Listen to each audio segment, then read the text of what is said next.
Saudações, bem-vindos ao Primeiro Plano e dando continuidade ao nosso projeto de terror e seus subgêneros, hoje eu vou conversar sobre um dos meus subgêneros favoritos, que é o psicológico, o famoso terror psicológico. A gente falou sobre o gore no último vídeo e o psicológico é o total oposto do gore. Não total, mas ele é bem diferente. Aqui a subjetividade vai imperar.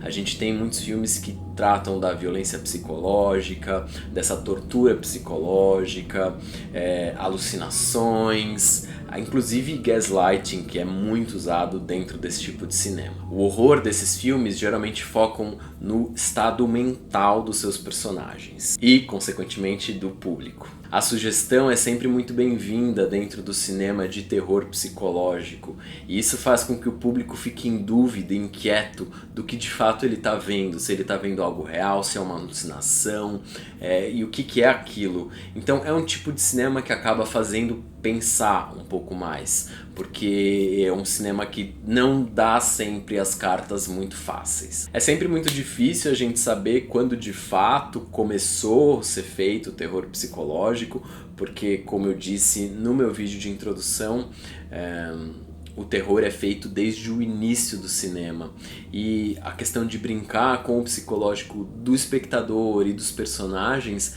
também é algo que vem aí de muito tempo. Mas muitos críticos consideram o primeiro filme de terror psicológico um filme chamado O Gato Preto, que é baseado numa história do Edgar Allan Poe, que é um filme de 1934. E antes de entrar nas minhas indicações de 5 filmes de terror psicológico que eu gosto muito, eu vou falar brevemente sobre um novo subgênero dentro do cinema de terror que surgiu de um termo cunhado por um jornalista em 2017.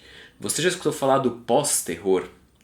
Então, o Steve Rose é um jornalista que escreveu sobre esse novo tipo de cinema, que ele intitula de pós-terror, que são filmes que fogem da regra dos filmes de terror convencionais. Neles a gente tem uma narrativa um pouco mais sutil, mais subjetiva, são filmes que não estão tão preocupados com jump scares ou nada disso, são filmes que acabam subvertendo muitas das regras do terror tradicional. Só que se a gente for analisar a fundo isso, isso já vem sendo feito muito antes. Segundo o próprio jornalista, esse tipo de filme ia além dessas normas típicas do terror e acabavam explorando territórios não explorados antes por esse gênero. Muita gente abraçou esse termo e começou a usar, e muita gente falava inclusive um outro termo que não era o pós-terror, mas que seria um terror elevado. E isso eu acho bastante problemático, já que o terror é um gênero que, como eu disse, é feito desde o começo da história do cinema, então a gente tem muita coisa que já foi feita dentro do terror, e a gente elitizar, de certa forma, esses tipos de filmes, né, de que são filmes feitos por para um outro público, para uma outra mente, uma coisa mais de arte, etc., eu acho bastante problemático. Mas eu quis trazer esse termo e essa polêmica para que vocês pensem também um pouco a respeito e procurem entender um pouco mais. Existem muitos artigos que foram escritos sobre o pós-terror. Se quiser ler o próprio artigo do Steve Rose, eu acho que é fácil de encontrar na internet. Se eu encontrar, eu vou deixar linkado aqui no vídeo abaixo, e aí cada um tira a sua própria conclusão. E agora vamos às indicações dos 5 filmes de terror psicológico que eu gosto muito. Vou começar com O Bebê de Rosemary, que é um dos meus filmes de terror favorito, e nesse filme a gente tem sim a questão da alucinação, do gaslighting, da histeria, de forma bastante contundente. É um filme que vai deixar o espectador o tempo inteiro em dúvida se aquela mulher está sofrendo de alucinações ou não.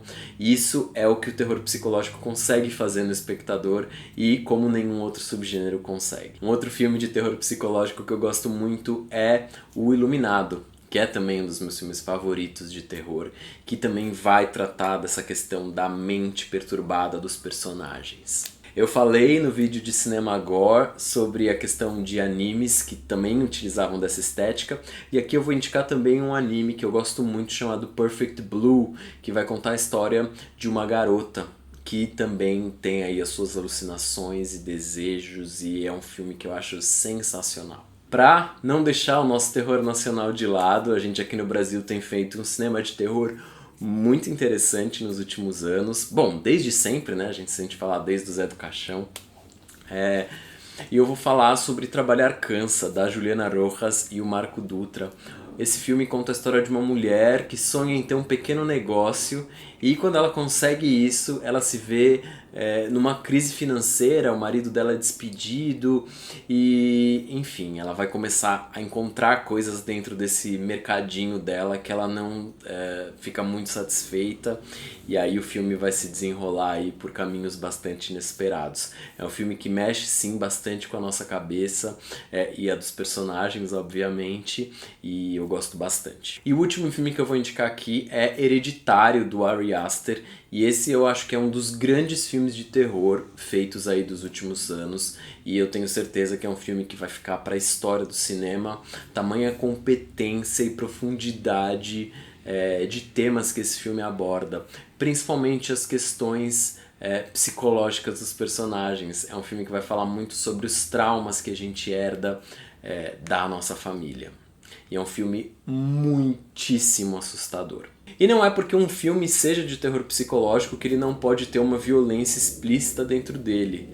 Claro que pode, porque as características principais desse tipo de cinema é de fato mexer com a cabeça dos personagens e do espectador. Então é isso, espero muito que vocês tenham gostado. Me contem aqui quais os filmes de terror psicológicos favoritos de vocês, que eu vou adorar saber. Um beijo e até mais.